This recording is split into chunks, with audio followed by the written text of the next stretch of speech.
you're going to have to allow us the luxury of being very general here, and we get very specific with individuals when we perform a federal benefits analysis. And so since we do hundreds of those a year, we just kind of compile an average.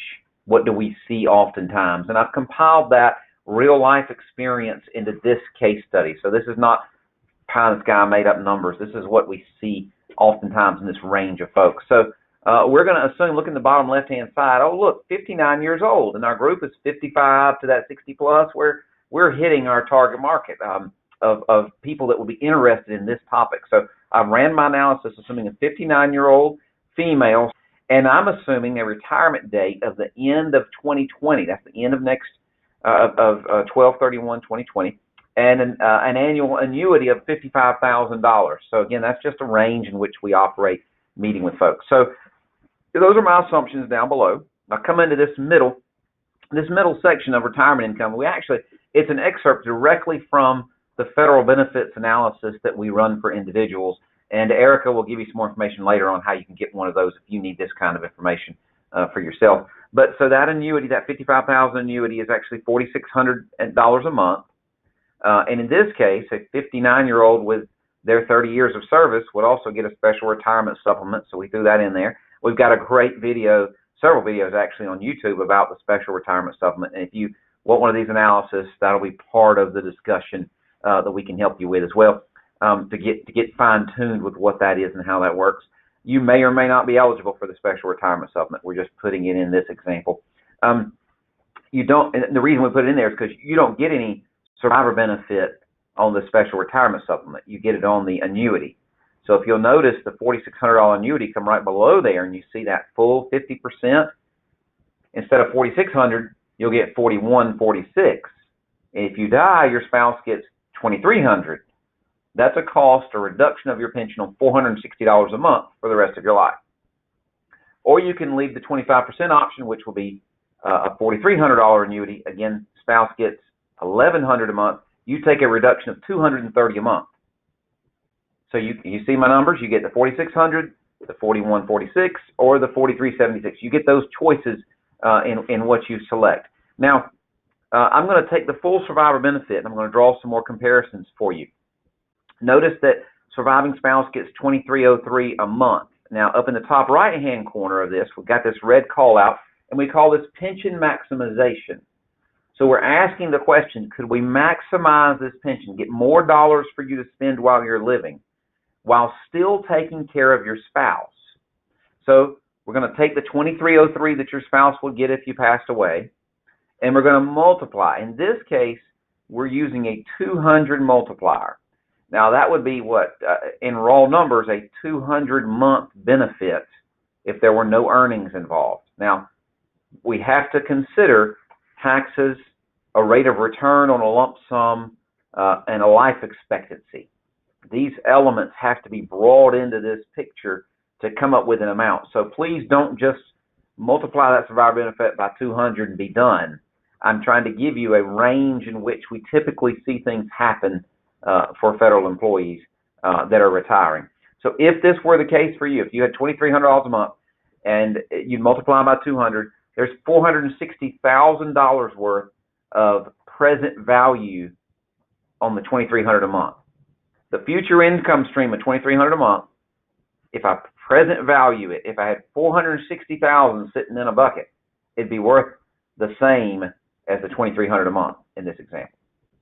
Okay? So then the question becomes, what's the better deal? The $2,300 a month for the $460 cost?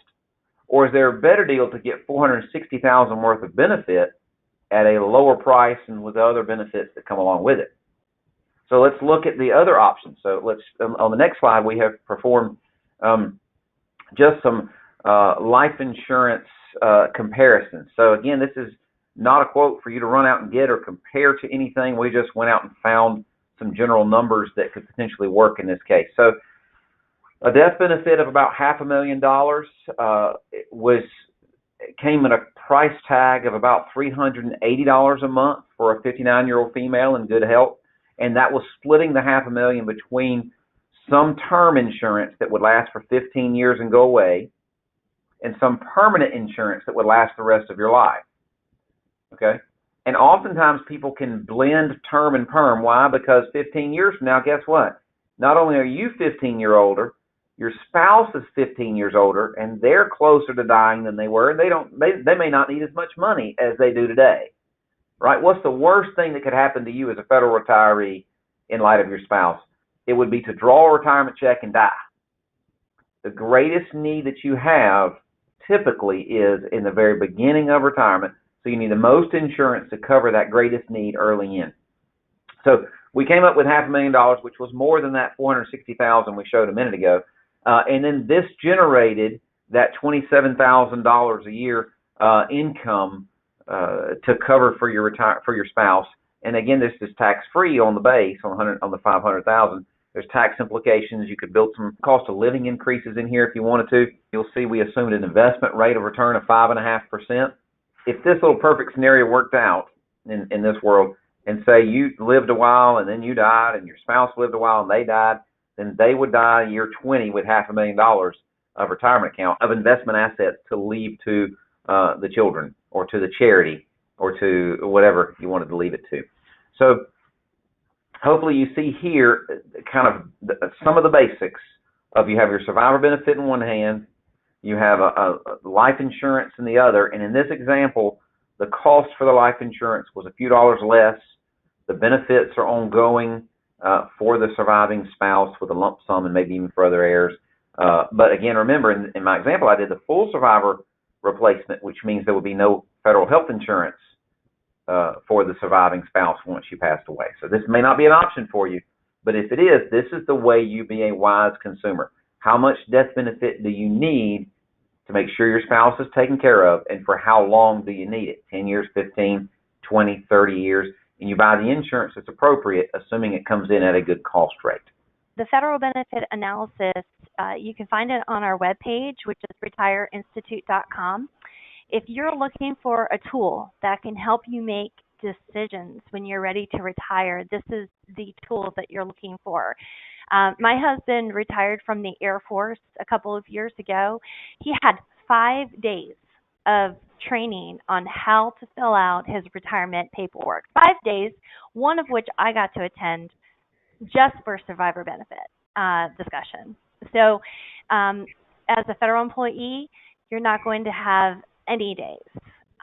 So if you think that you need help at all figuring out and understanding those papers that are involved in retiring, we can help you with that. We offer a package here that includes the analysis, and it will show you things like the cost of your survivor benefit, what your pension will be, how COLAs will affect your retirement. It's your personal picture, just for you. And along with that, we'll have someone sit down and do a consultation with you so that you can ask any questions you have about the information in there.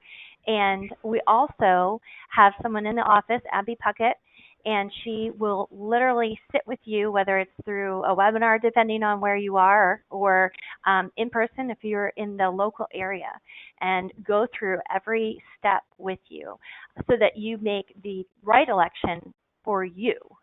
Because these elections are permanent and they do affect you for the rest of your life. So it is very, very important that you understand and know exactly what you're choosing for those things. So if you are interested in knowing more about the packages, retireinstitute.com is our website.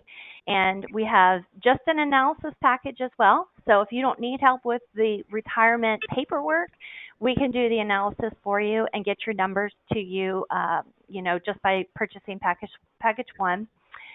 This number actually right here is direct to me. So I'd be happy to answer any questions that you have.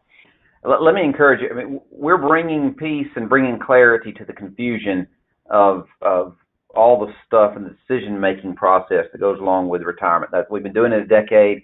We've been holding the hand and helping people across the threshold, one at a time, all over the country. And it's great. We have a lot of staff that do this day in, day out, and have a good time doing it. That's our mission, to help people with clarity and be retirement ready. And we just love what we do. So